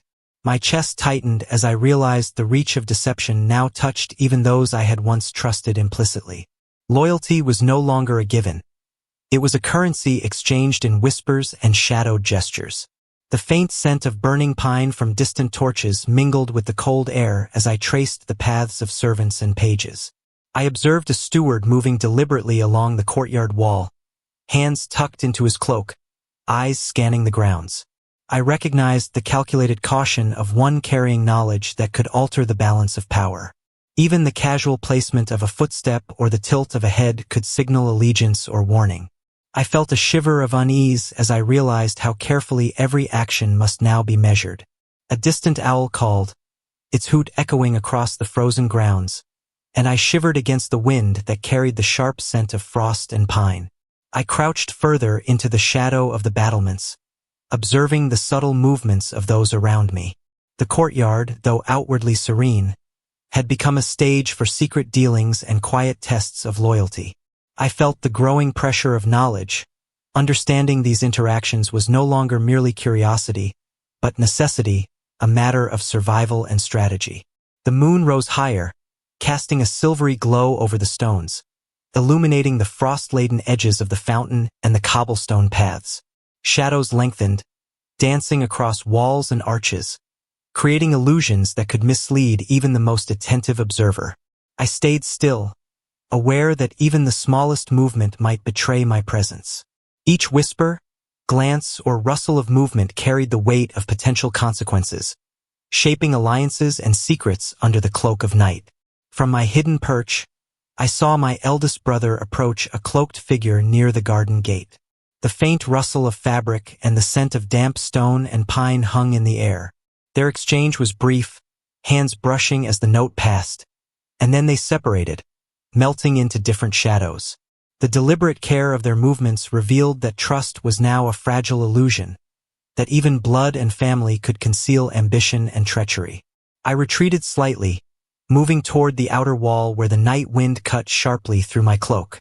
The distant clatter of a horse, the muffled voices of servants, and the occasional creak of timber formed a rhythm that seemed almost conspiratorial. Every sense was heightened, each shadow potentially hiding a secret, each sound possibly signaling a plot in motion. I understood that the household, though illuminated by torchlight, was now a place of uncertainty and quiet danger. A soft rustle drew my attention to a small group of pages huddled near the fountain, exchanging folded notes in whispered tones. Their gestures were deliberate, cautious, almost ritualistic, as though each movement were rehearsed to avoid detection. The faint scent of ink, wax, and damp stone clung to them, tangible evidence of secrets circulating like a hidden current. I realized that the betrayal I had sensed was no longer distant or abstract. It was active, deliberate, and quietly unfolding beneath the watchful eyes of the night. The courtyard fell into a deeper silence as most guests retreated to the halls and chambers above. The faint scent of roasted meats lingered, mingling with the cold, damp earth and the pine smoke carried by the night wind. I remained crouched near the fountain, aware of every shadow, every movement, and every whisper. The evening had revealed both the surface decorum of the household and the hidden machinations beneath, a duality that demanded vigilance, patience, and careful consideration. In the stillness, I felt a quiet resolve settle over me. Knowledge of these covert exchanges was a burden, yet also a tool. The cracks in trust, visible now in shadows and whispers, would shape the strategies I would need to employ in the hours and days to come.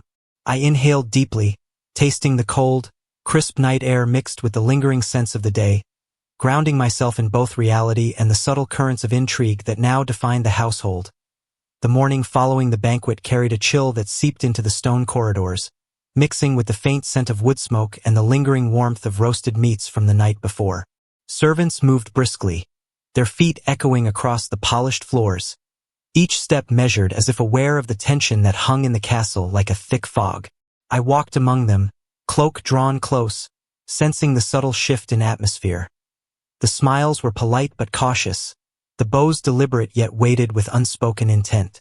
In the council chamber, the nobles had gathered for the day's deliberations, their voices carefully modulated, words chosen with precision. The faint scent of parchment and ink mingled with burning tallow, grounding the chamber in its daily ritual even as the undercurrent of suspicion pulsed beneath the formality. I observed the glances exchanged across the room, sharp eyes studying mannerisms, silent calculations assessing loyalty and advantage. Every gesture, every sigh, every slight cough seemed to carry a message far larger than its surface meaning.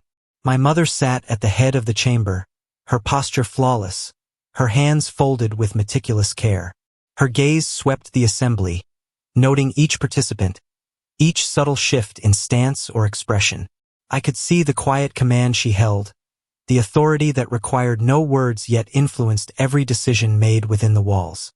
And yet, I sensed something new in her movements, a careful guarding, a recognition that the household's fragile web of trust had begun to unravel, and that subtle threats were now woven into even the most routine discussions. I noticed my eldest brother lean slightly toward a visiting lord, whispering words I could not hear. Their interaction was brief, almost imperceptible, yet the tension in their shoulders and the quick flicker of eyes conveyed the weight of private negotiations.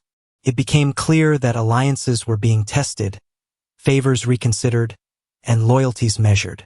Even those whose outward appearance suggested steadfastness were now participants in a silent, dangerous contest for influence and protection. The scent of damp stone and wax was stronger in the corners, where shadows gathered. I observed a steward handing a folded note to a page, their movements careful and deliberate. The page's hands shook slightly as he accepted it, and I recognized that the message carried both instruction and warning. Secrets flowed like hidden streams throughout the household, and each exchange, however subtle, had the potential to shift balances, expose vulnerabilities, or alter inheritance. I felt the weight of this knowledge pressing down, sharpened by the understanding that any misstep could have consequences beyond the walls of the castle. From a gallery above, I watched a pair of visiting knights confer quietly, their voices hushed and deliberate. The faint metallic scent of armor mingled with the warmer aroma of incense, creating a sensory contrast that mirrored the court's duality. Polite ceremony above, clandestine maneuvering below. I recognized in their gestures the careful testing of boundaries, the measurement of influence, and the quiet threat that underlay every decision in the room. Even the most seemingly trivial conversation had significance, and I noted every nuance with meticulous attention. The hallways outside the chamber carried whispers of caution.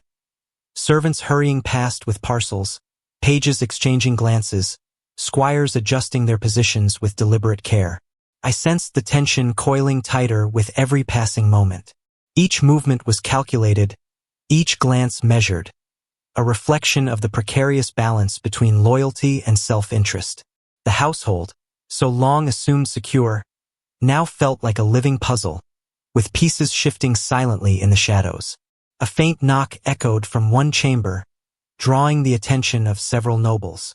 The visitor, a minor lord known for careful diplomacy, bowed with measured grace. His presence, though courteous, carried weight.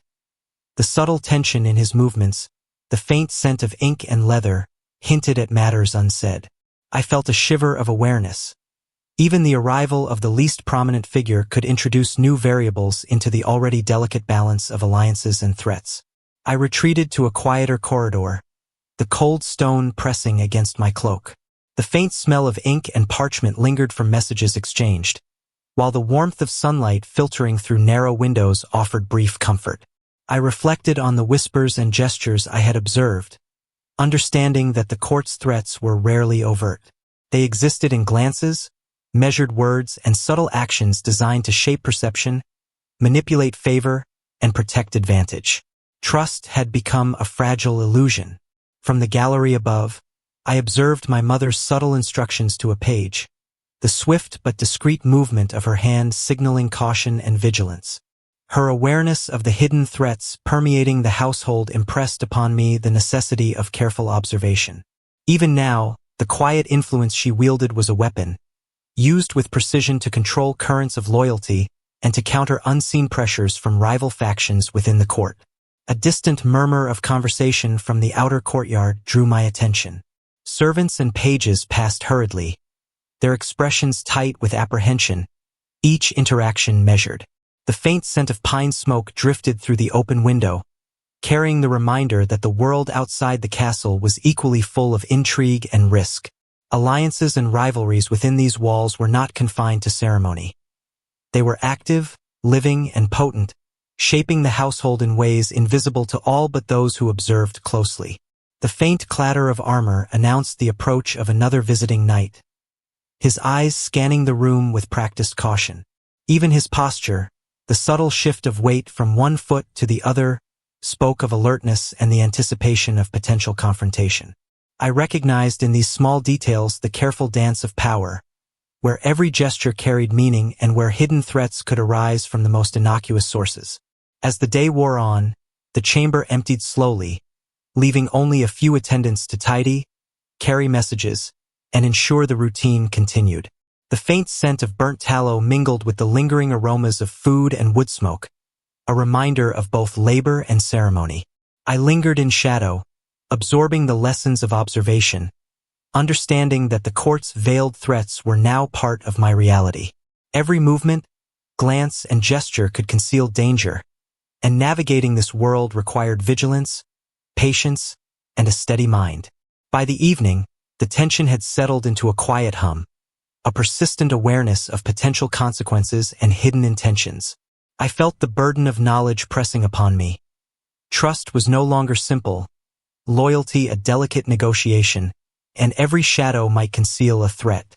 The court, polished and ceremonious, had revealed its undercurrent of intrigue, and I understood that surviving within it demanded both caution and careful calculation. The dawn was pale and cold, brushing the castle battlements with a thin frost that sparkled faintly in the morning light. I made my way to the chamber where my mother kept her private papers, the faint scent of old parchment and ink greeting me before I even touched the door.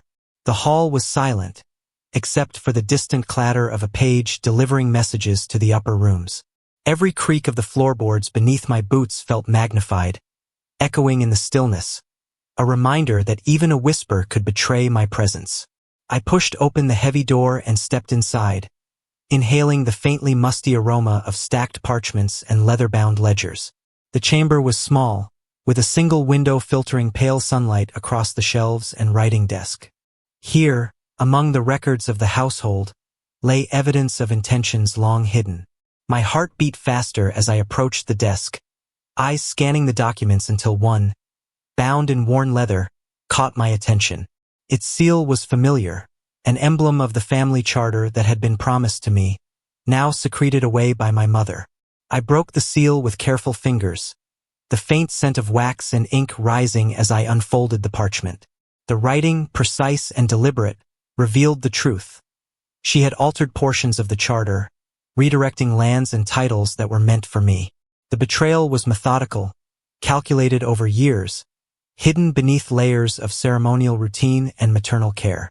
I felt a bitter mix of anger and sorrow, the weight of her actions pressing down upon me as I traced the inked lines that had reshaped my inheritance. Each word on the parchment carried significance, not merely as letters on paper, but as the manifestation of secret alliances, promises, and manipulations. I read of lands promised to distant relatives, of obligations shifted to obscure vassals, and of revenues redirected under the guise of household management. The faint smell of ink seemed almost to hang in the air, tangible evidence of a conspiracy that had quietly unfolded under the roof of the home I had trusted. A sudden noise from the corridor made me freeze, the scrape of a boot against stone sending a shiver down my spine. I pressed myself against the edge of the desk, careful to remain unseen, listening as a page passed by, unaware of my presence. The faint chill in the room seemed to deepen, mingling with the warmth of the rising sun, reminding me that even in the midst of revelation, danger and caution remained ever present. I was alone with the truth, and it was heavy. The parchment revealed more than just my altered inheritance. It also contained notes, coded in marginal marks and subtle flourishes, hinting at secret alliances my mother had formed with distant nobles. Each annotation was a reminder that power in the castle was never simple, that loyalty could be swayed with the right combination of persuasion, fear, or strategic advantage. I felt the bitter realization that even my closest kin could be instruments in a broader scheme of manipulation, and that understanding these currents was as vital as any physical defense. I traced the lines of the charter again, noting the deliberate alterations that benefited my mother's chosen allies. The scent of old leather and ink mixed with the faint hint of wood smoke drifting from the outer hall. The chamber, though small, felt heavy with history and deceit, each object a witness to secret measures taken to control fortune and favor. I understood that knowledge alone would not suffice. Careful strategy would be required to navigate the treacherous currents now fully visible before me. From the window, I saw a servant approaching, carrying trays for the morning repast. The faint aroma of bread and roasting meats drifted in, contrasting sharply with the bitter taste of revelation that clung to my mind. I carefully returned the parchment to its place, pretending no knowledge, masking the surge of emotion that threatened to reveal itself. The weight of intelligence and observation pressed upon me. The charter had been altered, my inheritance manipulated, and yet no one outside this chamber could know that I understood the truth. I lingered near the desk, inhaling the scent of ink and parchment, letting the magnitude of the discovery settle.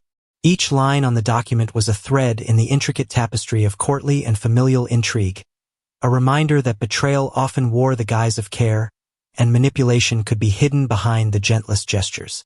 The chamber felt both confining and protective, a small sanctuary in which the hidden truth lay exposed only to me. The realization of my mother's actions weighed heavily, yet I felt a spark of determination amidst the sorrow. Knowledge of the charter's secrets gave me leverage, insight into the hidden alliances and manipulations that shaped the household.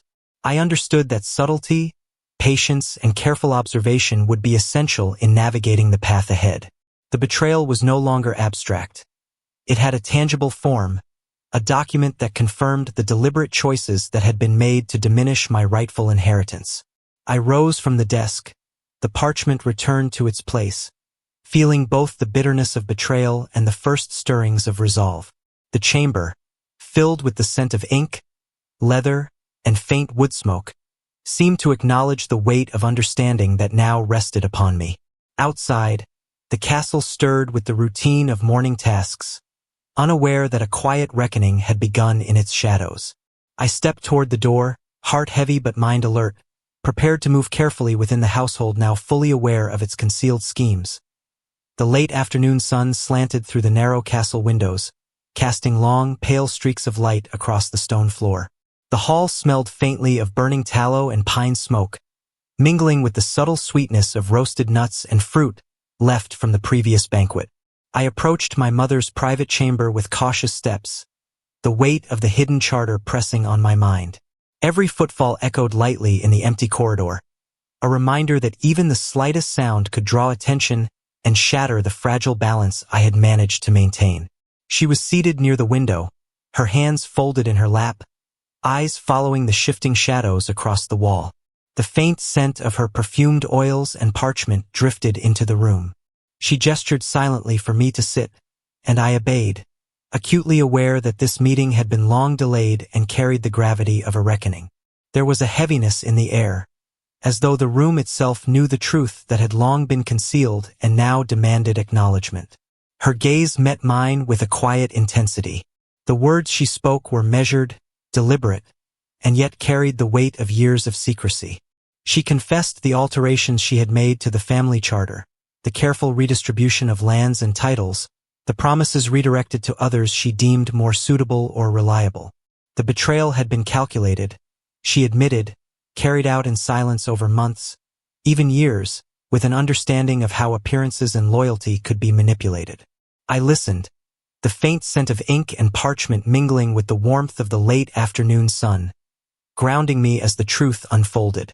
She spoke of alliances formed with distant nobles, favors granted in exchange for protection, and obligations subtly shifted to maintain stability in the household. Each revelation was a blow, yet it carried with it clarity. I understood now that her actions, while betraying my inheritance, were not haphazard but part of a broader strategy designed to safeguard the family's standing in the court. The room seemed to shrink around me, the walls pressing in with the weight of concealed motives and hidden truths. The confession was tempered with explanation, a subtle plea for understanding rather than forgiveness. She described the difficult choices she had made, the calculations that had guided her actions, and the quiet sacrifices undertaken to preserve the household's influence. I felt a mixture of anger, sorrow, and reluctant comprehension. The faint rustle of parchment on her desk punctuated her words, a sensory reminder of the documents that had held the power to reshape fortunes. Her eyes softened as she recounted moments from my childhood, her intentions cloaked in maternal concern even as her actions betrayed me. The scent of candle wax and faint herbs drifted around the chamber, mingling with the earthy aroma of the stone walls. I noted each subtle gesture, tilts of the head, shifts in posture, the brief glance toward the window, each revealing both regret and resolve. The layers of deception were complex, woven with care, yet now fully visible to me. As she detailed the precise steps she had taken, I realized the extent of the political and familial maneuvering involved. Every document, every secret meeting, every whispered instruction had been part of a careful plan to maintain influence and navigate the treacherous currents of the court. The knowledge brought clarity, yet also a sense of betrayal so deep it made the room feel smaller, the air heavier. I inhaled deeply, letting the mingling scents of parchment, ink, and perfumed oils anchor me even as my emotions swirled. She paused, her eyes reflecting a quiet resolve. "I did what I thought necessary," she said softly, the weight of her words pressing upon me. The confession was complete, leaving no hidden corners, no further illusions. I absorbed the gravity of her actions, the meticulous care with which she had orchestrated the redistribution of my inheritance, and the subtle web of alliances she had maintained to ensure the household's survival. It was a revelation that reshaped my understanding of loyalty, strategy, and familial duty. I felt a mixture of grief and clarity, the bitterness of betrayal tempered by the realization that her intentions, though misguided in my eyes, were rooted in a complex understanding of power and survival. The faint scent of the afternoon sun mingled with ink and perfumed oils, grounding me as I considered the implications of her confession. Knowledge had transformed from suspicion to certainty, and with certainty came the weight of choices I would soon need to make. The light shifted, casting long shadows across the floor, and I noted the subtle calm in her posture, the faint sigh that escaped her lips, a signal of relief now that the truth was spoken. I remained silent, absorbing every detail, every nuance, knowing that this moment marked a turning point. The secrets had been revealed, the betrayal named, and the course of my actions, measured and deliberate, would determine what justice and subtle revenge might follow. The chamber was quiet save for the soft whisper of the wind outside and the faint rustle of her gown as she shifted. The scent of parchment and wax lingered, an invisible reminder of the power and consequence of secrets. I left with a mind sharpened, a heart heavy, yet a resolve forming to navigate the household, the court, and the intricate web of alliances that had defined my mother's choices. For the first time, I understood the depth of both her betrayal and the opportunity it now presented. The days that followed my mother's confession were filled with a hushed diligence, a careful observation of every movement, glance, and whispered word within the castle. The halls, once familiar, now felt layered with hidden currents and veiled intentions. The faint scent of burning tallow and aged parchment clung to the air, a constant reminder that knowledge was both weapon and shield. I moved deliberately, listening as pages and servants exchanged subtle messages, noting how loyalties shifted in the wake of revealed truths. I began to exert influence in ways unnoticed by others, guiding conversations and decisions with subtlety rather than force. In council meetings, I posed questions that seemed casual but revealed discrepancies and inconsistencies in reports. The faint clatter of quills against parchment and the aroma of ink marked my presence as deliberate yet invisible, shaping perceptions without overt action. I realized that patience, observation, and careful placement of words could accomplish far more than confrontation ever could. Through small gestures, a well-timed compliment, a discreet nudge in conversation, a polite correction, I redirected the favor of visiting nobles toward those who had shown integrity, while those who sought to exploit weakness found themselves subtly sidelined. The hallways of the castle carried the faint scent of wood smoke and roasted meats, mingling with the invisible currents of influence I now wielded. Every action was calculated, every smile deliberate, a quiet orchestration of justice rather than vengeance. I observed my siblings, noting their reactions to the subtle shifts in alliances and favor. My eldest brother, once confident in his standing, grew cautious, his expressions measured as he recalculated his interactions. My younger sister, whose laughter had often carried hidden ambition, now hesitated in her gestures, the weight of unseen influence pressing upon her. Each adjustment in behavior was a quiet victory, a confirmation that strategy and observation could restore balance without the need for confrontation. In the castle courtyard, I arranged for small acts of service and attention to those loyal to me, ensuring their recognition among peers and visitors. The faint scent of frost and pine drifted through the morning air, blending with the warmth of bread baking in the kitchens. Each gesture, though unnoticed by the wider household, carried meaning. It strengthened bonds, reinforced trust, and subtly diminished the standing of those whose loyalty had been questionable. Justice was no longer a matter of words or wrath but of careful, deliberate action.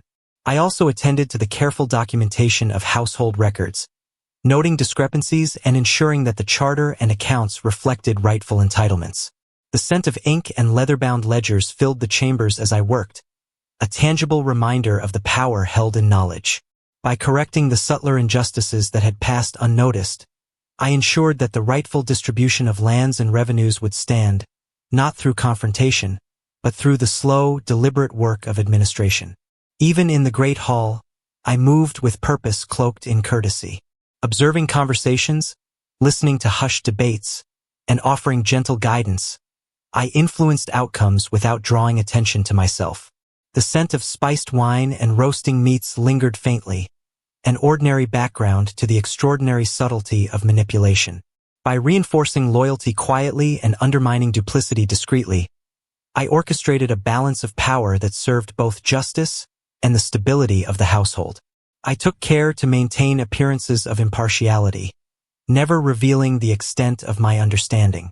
Even as I navigated the delicate web of alliances, My expression remained calm, measured, and courteous. The faint aroma of burning tallow from wall sconces mingled with the earthy scent of stone, creating an atmosphere of normalcy that concealed the careful influence I exercised. Each decision, each suggestion, and each observation was a measured step toward restoring balance and reclaiming what had been subtly taken from me. The court began to respond to these quiet measures. Nobles and vassals adjusted their actions, seeking favor or reassurance, unaware that the subtle guidance they followed came from a hand previously thought uninvolved. The frost-laden courtyards and torchlit halls became theaters of influence, where patience, observation, and careful action reshaped relationships and perceptions. Justice was enacted in silence, its effects accumulating until they could no longer be ignored. I watched my mother as well, noting her restraint and quiet acknowledgement of the corrections I subtly enforced. Though she had been the architect of the initial betrayal, she now observed the household realign under careful guidance, her eyes occasionally reflecting surprise and perhaps approval at the balance being restored. The faint scent of ink, parchment, and pine in the hallways marked the passage of time and the careful measures I had undertaken. By the end of the week, the household had begun to settle into a new rhythm. Loyalties were clearer, favors better aligned with integrity, and the hidden manipulations that had threatened the estate's stability were diminished. I walked the corridors, inhaling the familiar sense of stone, wood, and faint smoke, aware that the quiet work of justice had restored order. No sword had been drawn, no harsh words exchanged, yet the balance of power and trust had shifted unmistakably in my favor. Evenings were spent in observation, noting the subtle changes in posture, gesture, and conversation. I recognized that true justice need not be violent. It could be wielded through influence, strategy, and patience. The faint aroma of evening fires, mingling with the distant scent of pine and frost, reminded me that the castle, though unchanged in structure, now operated under a new equilibrium, one quietly shaped by careful measures and deliberate acts of subtle power. I finally allowed myself a quiet breath, the tension in my shoulders easing slightly. The household moved with renewed order, and I understood that patience, observation, and subtle manipulation had achieved what confrontation never could. Justice had been enacted without bloodshed, through the careful guidance of loyalty, influence, and perception. The castle itself seemed to acknowledge the restored balance, the faint scent of smoke and parchment a testament to the silent but undeniable shifts that had taken place.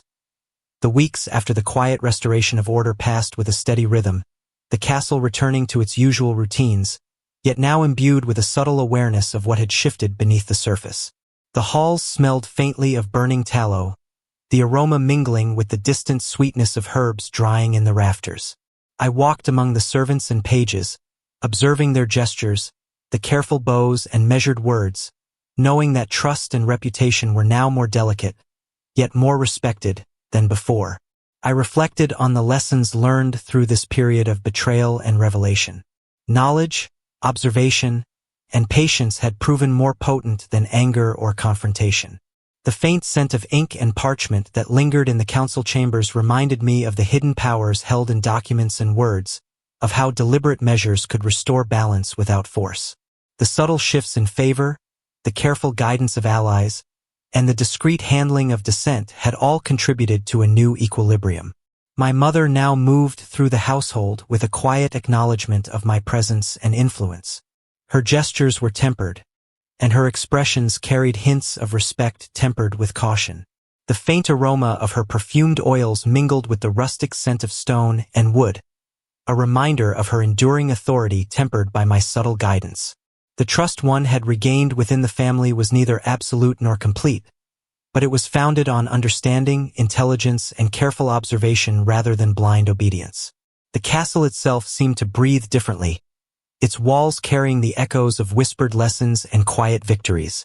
Servants and pages moved with purpose and care, their subtle awareness of the household's new order guiding their steps. The faint aroma of roasted bread and evening fires reached my chambers as I walked the corridors, grounding me in the physical world even as my mind reflected on the delicate networks of influence that now governed daily life. I considered my siblings and their reactions to the changes. My eldest brother, once confident in his unassailable position, now treated my words with measured consideration.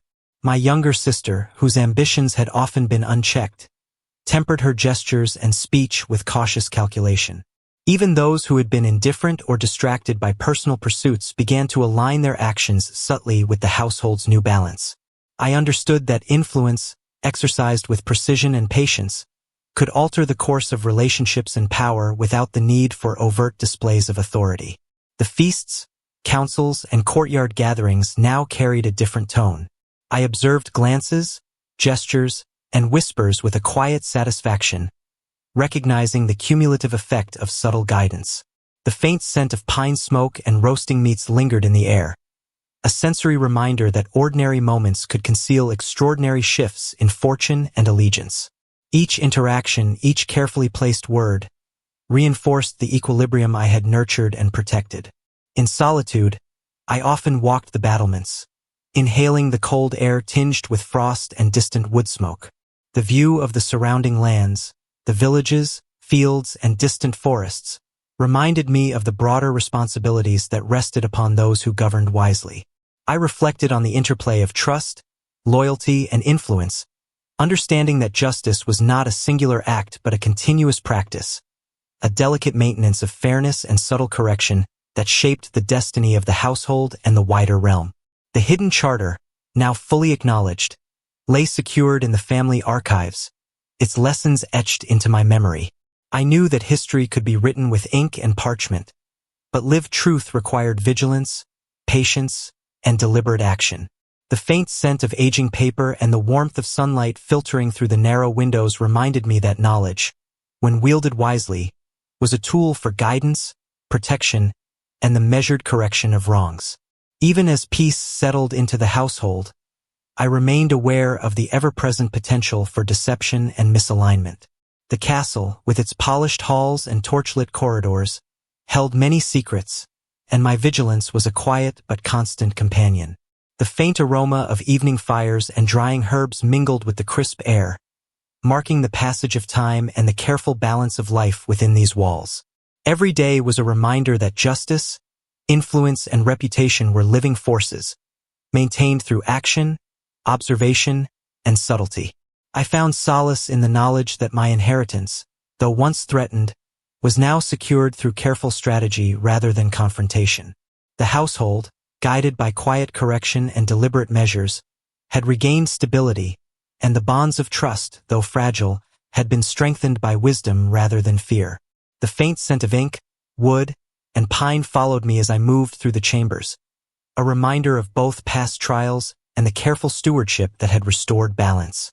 In the quiet hours, I reflected upon the moral of these experiences. Betrayal, though painful, revealed the importance of patience, observation, and intelligent action. Revenge need not be violent to be effective.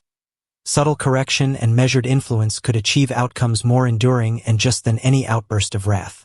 The faint aroma of candle wax and frost-laden air carried these lessons with a tangible weight, embedding them into daily practice.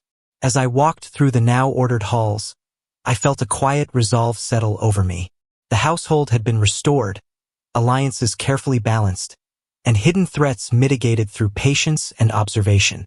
The faint warmth of the evening fires and the smell of pine and herbs were a testament to stability, a tangible reflection of the subtle yet profound shifts I had enacted. Knowledge, strategy, and patience had achieved justice without overt confrontation.